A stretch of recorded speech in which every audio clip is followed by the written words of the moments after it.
월요일 잠금 해제 시간입니다. 또 11월을 앞두고 있는 지금 시점에서 어떻게 전략을 세워봐야 될지 고민이 많이 됩니다.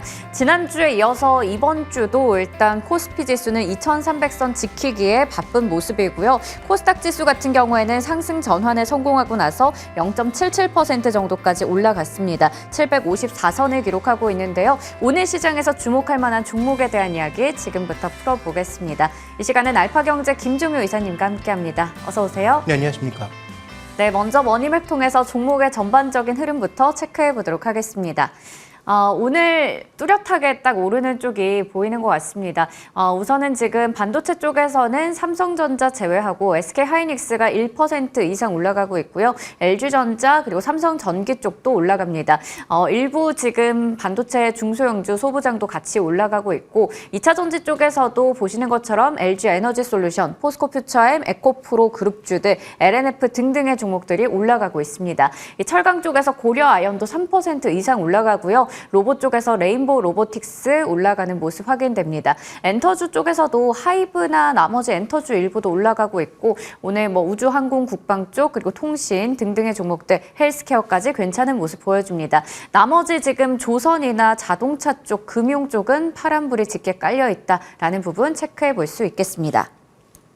그러면 오늘 가장 지금 눈에 띄는 종목들 알아볼 텐데요. 호텔신라가 어닝 쇼크를 발표하고 나서 주가가 14% 넘게 급락이 나오고 있습니다. 최근에 개인들이 좀 많이 사는 모습이 포착이 되기도 했어서 더 걱정이 되기도 하는데요.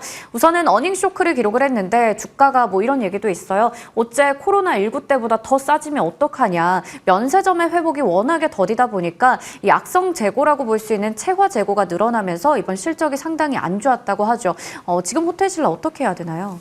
네, 일단 이번에 중국이 다시 하늘길이 열리면서 개인적으로는 가장 좋게 봤던 종목이 파라다이스 호텔신라였고 이 시간에 말씀드린 적도 있습니다만 일단 지금 시장의 핵심 포인트는 어닝 미스도 어닝 미스지만 이 어닝 미스한 종목군들의 밸류가 비교적 높았다면 더 가차없는 하락을 나타내고 있다. 최근 들어서 거기에 이제 가장 민감하게 움직이고 있는 종목군들이 오늘 호텔신라, 현대오토에버 이런 종목군들이라는 거죠. 물론 기간별로 보면은 2차 전지가 가장 큰 하락을 보였고요. 그 다음에 이렇게 실적을 발표하면서 밸류는 비교적 낮은 편이 아니었는데 어닝 미스를 한다? 그럼 밸류가 더 높아진다는 얘기잖아요. 그래서 우리가 항상 주가 비교를 할 때는 절대 주가도 중요하지만 이익 관점에 따른 이 밸류에이션을 중요하게 보는데 이익이 이렇게 좋지 않고 그게 재고 증가 때문이라는 이유가 있기는 하지만 시장에서는 거기에 대해서 뭔가 위험을 느끼고 있고 지금처럼 저가 매수가 공백인 상태라면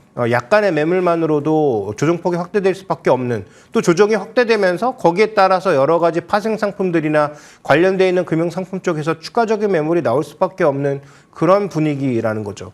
반대로 중국 관련 소비주가 이렇게 부진한 모습을 보여주고 있다면 중국의 최근의 경기 회복, 추가적인 자금 공급 이런 얘기 나타나면서 롯데케미칼이나 대한유화는 실적이 긍정적이었기 때문에 오히려 많이 빠진 주가에서 반등하고 있거든요. 그래서 시장이 지금 명확하게 그동안 약했던 종목이 좋아지는 것에 대해서는 긍정적인 평가, 반대로 기대를 걸었지만 시장의 기대를 하회하는 종목군들에 대해서는 굉장히 가차없는 그런 하락을 보여주고 있다는 점에서 이 종목은 일단 이 하락을 받아들일 수밖에 없고요. 오늘 강력한 하락갭이 발생했기 때문에 이 하락갭을 돌파하기에는 또 시간이 필요하다고 봐야 될 것 같습니다. 그래서 아쉽지만 이 종목을 이제 보유하고 계셨던 분들은 좀 더 오랜 기간 보유가 필요하다고 보고 있고 신규 매수의 관점에서는 확실하게 터닝을 확인하고 사도 늦지 않다라는 관점으로 말씀드려야 될 것 같습니다. 네, 지금 구간에서는 이렇게 개파락이 크게 나오고 있기 때문에 신규 매수는 지양해야 될 것 같고요. 보유자분들의 입장에서는 좀 더 지켜볼 필요가 있을 것 같습니다.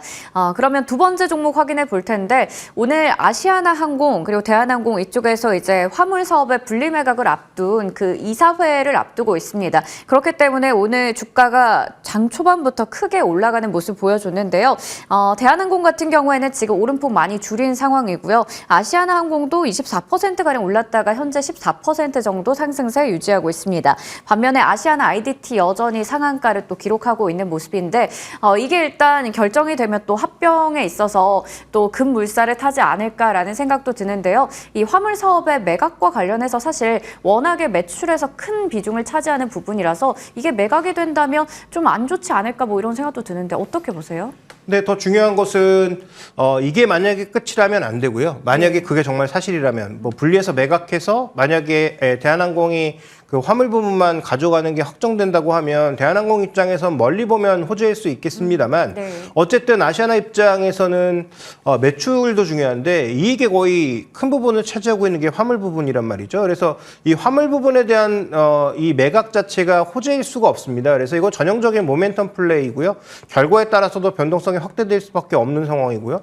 만약에 확실하게 뉴스를 미리 알고 뭔가 베팅을 한 사람이 아니라면 지금 구간에서는 뭐 추격하기에도 굉장히 어려운 구간이라는 거죠. 그래서 확실하게 교통 정리가 이루어지는지를 먼저 봐야 되고 실제로 그렇게 했을 때 정말로 나머지 그 해외 쪽 당국에서 이걸 허가할지 여부에 대해서도 우리가 확정할 수는 없는 상황이라는 거죠. 그러면 이렇게 변수가 많은 이슈에 대해서 우리가 지금 늦게 그것도 급등한 구간에서 투자하는 것은 적절하지 않은 투자라고 판단하고 있고요. 제 생각에는 지금 항공업계의 구조조정이 여기서 끝나서는 안 된다. 지금 뭐 분리매각을 하든 안 하든 합병을 하든 안 하든 상관없이 FSC도 줄일 수 있다면 줄이는 게 좋고 그다음에 나머지 LCC에 대해서도 조금 강도 높은 구조조정을 아마 앞으로 경기가 좀 둔화된다면 하는 것이 전체 업계를 살리는 데는 더 도움이 될 수 있다라는 거죠. 그래서 만약에 이게 사태를 키웠다가는 굉장히 어려워질 수 있는 상황이니까 지금 현재 구간에서는 뭔가 명확한 그림이 나오기 이전까지 이 종목들에 대해서는 투자를 좀 자제하시는 게 좋지 않을까. 대한항공은 뭐 업황에 따라서 뭐 투자 관점을 바꿀 수 있지만 그 외 나머지 종목군들에 대해서는 지금은 투자를 좀 자제하시는 게 맞지 않나라고 보고 있습니다. 네, 대한항공 같은 경우에는 아무래도 뭐 대표주이기도 하니까 업황에 따라서 우리가 투자를 할 수도 있겠지만 나머지 쪽은 지금은 투자를 하는 적기는 아니다라는 부분 정리해 주셨습니다. 개장 특징주들 알아봤고요. 오늘의 잠금 해제 첫 번째 종목 확인해 보겠습니다. 바로 해성 DS 볼 텐데요. 턴 어라운드의 시작인지 체크해 보도록 할게요. 첫 번째로 3분기 실적을 좀 리뷰해 보려고 하는데 일단 시장의 기대치를 좀 하회하는 실적이 나왔어요. 뭐 그래도 연말에 대한 기대감 있다고 하는데 먼저 실적 체크해 볼까요? 네, 일단 많이 하회했고요. 그다음에 4분기에도 당장 회복되기에는 어려울 것 같습니다.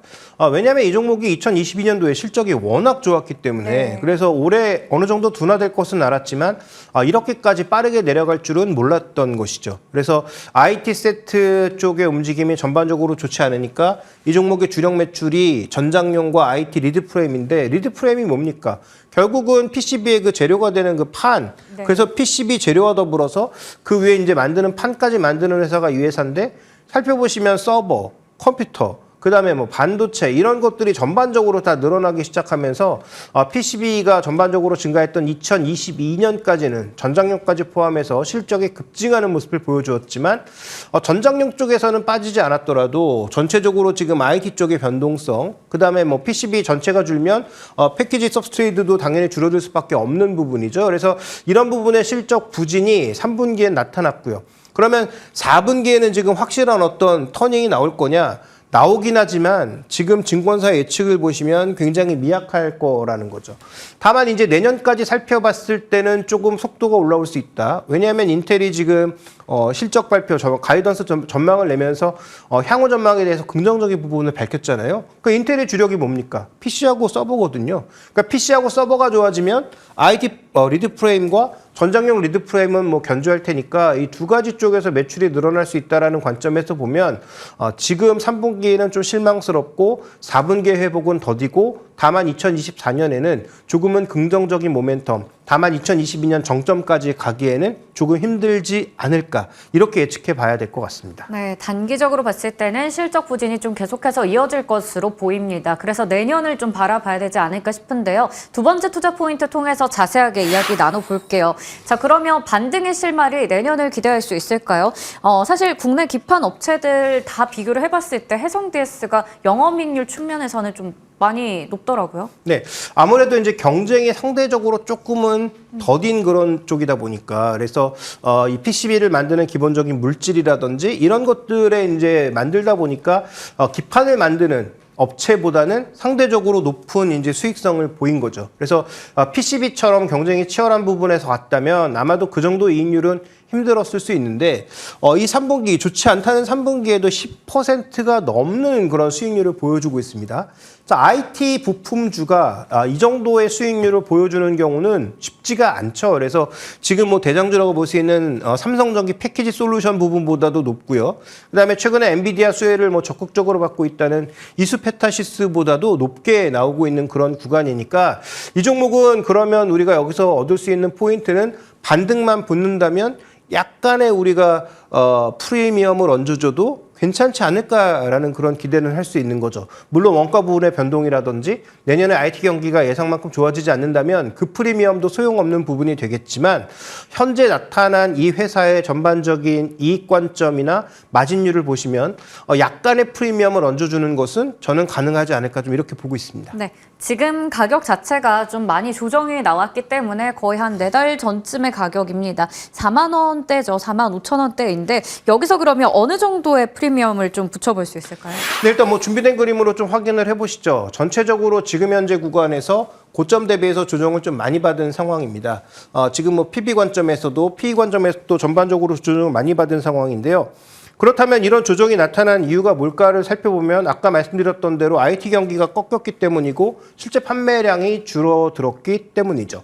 그렇지만 그럼에도 불구하고 이 종목은 말씀드렸던 프리미엄을 줄 만한 요소가 있고 내년도에 인텔이 전망이 맞다는 것을 가정했을 때 IT 리드 프레임이나 전장용 리드 프레임의 추가적인 반등은 가능하다고 판단하고 있기 때문에 전고점까지의 강력한 반등은 일단은 어렵다라고 봐야 될 것 같고요.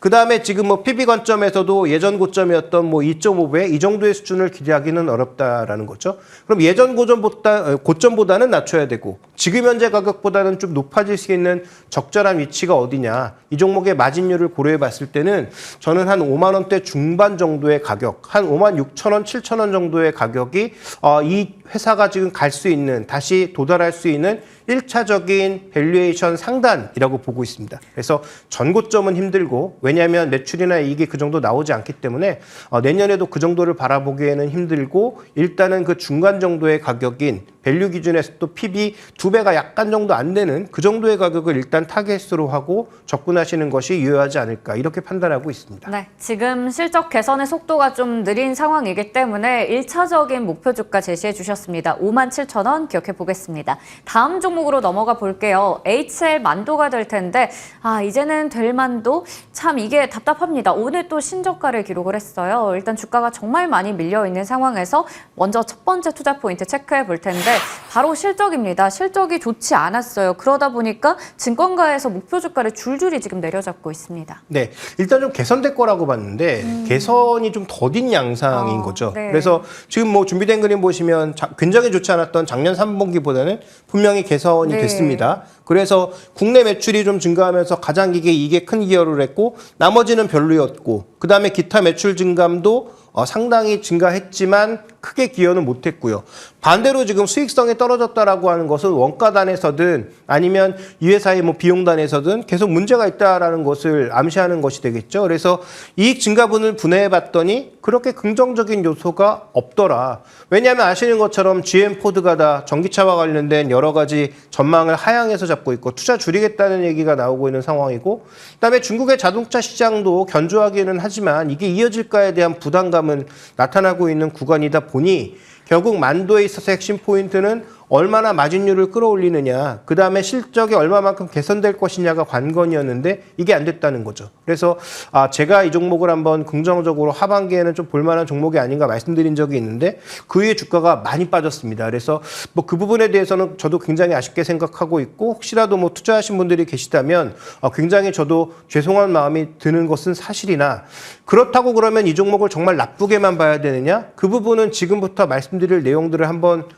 보시면 스스로 판단하실 수 있지 않을까라고 보고 있고 저는 뭐 주가가 하락했지만 일정 부분 긍정적인 요소도 있다라고 보고 있습니다. 네, 실적 같은 경우에 전년 동기 대비해서는 그래도 개선이 됐지만 정말 뚜렷하게 주가를 끌어올릴 만큼 정말 어닝 서프라이즈가 사실 나왔으면 아마 반등이 나왔을 텐데 이게 아쉽다라는 평가를 받고 있는 것 같습니다. 자, 그러면 두 번째 투자 포인트 통해서 이 실적과 주가 이제 상관관계를 좀 볼 텐데요. 이렇게 좀 실적이 아쉬웠지만 뭐 기업의 펀더멘탈 측면에서 우리가 매력적으로 볼 만한 요소가 있을까요? 네, 나 일단 준비된 좀 좀 그림을 보시죠. 이 지역별로 이제 매출 우리가 살펴볼 필요가 있겠는데 한국에서의 개선 속도는 2분기보다는 굉장히 더뎠죠. 그러니까 현대기아차 실적이 괜찮았음에도 불구하고 국내에서는 더뎠고 대신에 이제 작년 3분기보다는 확실하게 좀 개선된 모습을 보였습니다. 그래서 작년 3분기보다 국내는 개선됐는데 전분기보다도 못한 양상, 여기에 대해서 이제 시장에 좀 궁금증을 나타낼 수밖에 없는 거고요.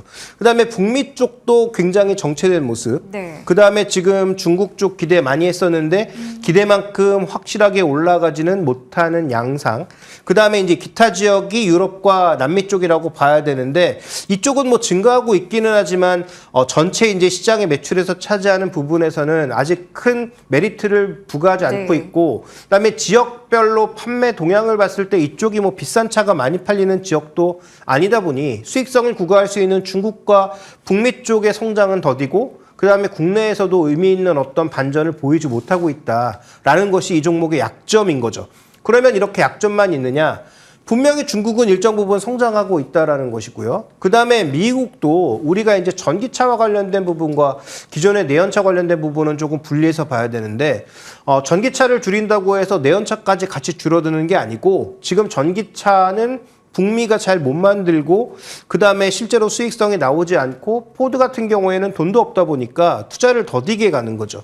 그러면 기존의 내연기관차에 만도의 에이다스는 들어가지 않느냐? 그렇지가 않죠. 여기에도 들어갑니다. 그래서 전체적으로 지금 보면 북미 쪽에서 자동차 판매량이 뭐 급감하는 양상으로 갔을 때는 부담을 받을 수 있고 그다음에 중국의 성장이 더 더뎌진다면 부담이 될 수 있으나 저는 북미는 아마도 이 정도 레벨을 유지할 가능성이 높을 거라고 판단하고 있고 중국 쪽에서는 추가적인 개선 요인 그다음에 지금 현대기아차가 개선되면서 아직까지 나타나고 있지 않은 마진 부분의 개선 뭐 이런 부분들은 아마도 4분기나 내년도 1분기 정도에는 확인할 수 있지 않을까 이렇게 판단하고 있습니다. 네. 지금 글로벌 전기차 수요 둔화라던가 여러 가지 좀 우려되는 부분들은 있습니다. 하지만 현대차, 기아 실적이 너무 좋았고요. 이런 부분들 봤을 때 부품 제조사기 때문에 함께 좀 갈 수 있지 않을까 기대감도 있는 것 같습니다.